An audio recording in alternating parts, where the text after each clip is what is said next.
परवाह देश की में बात पाकिस्तान के फील्ड मार्शल आसिम मुनीर की उस गद्दारी की करेंगे जिसने ट्रंप के गुस्से को भड़का दिया है। अमेरिका और ईरान के बीच समझौते में पाकिस्तान मध्यस्थता की भूमिका निभा रहा है, लेकिन पर्दे के पीछे मुनीर ट्रंप से धोखा कर मुनाफे का खेल खेल रहे हैं, जिससे पर्दा अब उठ चुका है। दावा है कि पाकिस्तान के फील्ड जनरल मुनीर और IRGC के सबसे सीनियर अधिकारी मिलकर तेल का कारोबार कर रहे हैं, वो भी उस वक्त जब ईरान में अमेरिकी नाकाबंदी लागू है। आखिर कैसे मुनीर ने अमेरिका की आंखों में धूल झोंककर कमाया मोटा मुनाफा और कैसे ट्रंप से धोखेबाजी पाकिस्तान को महंगी पड़ने वाली है।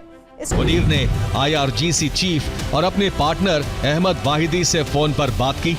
मुनीर ने साफ कहा कि अगर सऊदी पर हमला जारी रहा तो उनके कारोबार को भारी नुकसान होगा, जिसके बाद IRGC ने सऊदी अरब पर हमले रोक दिए। रिपोर्ट में दावा है कि जंग के दौरान अमेरिका ने ईरानी तेल रूट पर नाकाबंदी लगा दी थी, लेकिन गुप्त रास्ते से पाकिस्तान तक ईरानी तेल पहुंचता रहा।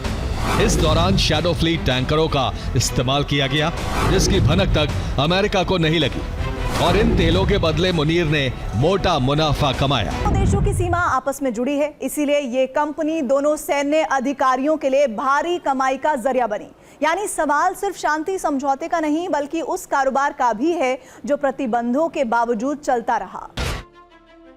अब मुनीर के इस तेल सप्लाई का सीक्रेट रूट आपको बताते हैं कि आखिर कैसे मुनीर ने ट्रंप की आंखों में धूल झोंकी।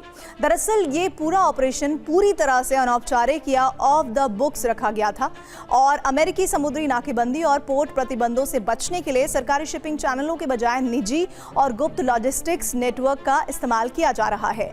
रिपोर्ट्स के मुताबिक ईरान पाकिस्तान बॉर्डर के पहाड़ी रास्तों का इस्तेमाल तेल टैंकर्स को पार कराने के लिए किया जाता है, जिसमें छोटे टैंकरों के इस्तेमाल को लेकर जानकारी सामने आई और दोनों ही ओर जब सेना के सबसे बड़े अधिकारी शामिल हैं तो सुरक्षा एजेंसियां भी इस सप्लाई रूट पर कोई पाबंदी नहीं लगाती। क्या मुनीर ने अमेरिका को धोखा दिया? क्या मुनीर मुनाफा कमाने के लिए ट्रंप के भरोसे का फायदा उठा रहे हैं? क्या मुनीर की गद्दारी पाकिस्तान को भारी पड़ने वाली है? अमेरिका द्विपक्षीय वित्तीय मदद पर रोक लगा सकता है। पाकिस्तान को दी जाने वाली रही सही सैन्य सहायता, रक्षा उपकरणों के स्पेयर पार्ट्स की सप्लाई और तकनीकी सहयोग को पूरी तरह निलंबित कर सकता है। IMF और वर्ल्ड बैंक से मिलने वाले बेल आउट पैकेज पर रोक लगा सकता है, जिससे कंगाल पाकिस्तान की अर्थव्यवस्था ढह सकती है। क्योंकि IRGC को अमेरिका ने एक विदेशी आतंकवादी संगठन घोषित कर रखा है, ऐसे में उसके साथ व्यापार करने पर FATF के तहत उसे ब्लैक लिस्ट में डालने की मुहिम शुरू कर सकता है। साथ ही उससे मेजर नॉन नेटो एलाई का दर्जा भी छीन सकता है। पाकिस्तान ने ईरान अमेरिका युद्ध में मध्यस्थता की कीमत मांग ली है। अमेरिका से $10 अरब की करेंसी सपोर्ट फैसिलिटी मांगी है, ताकि अपने विदेशी मुद्रा भंडार को मजबूत कर सके।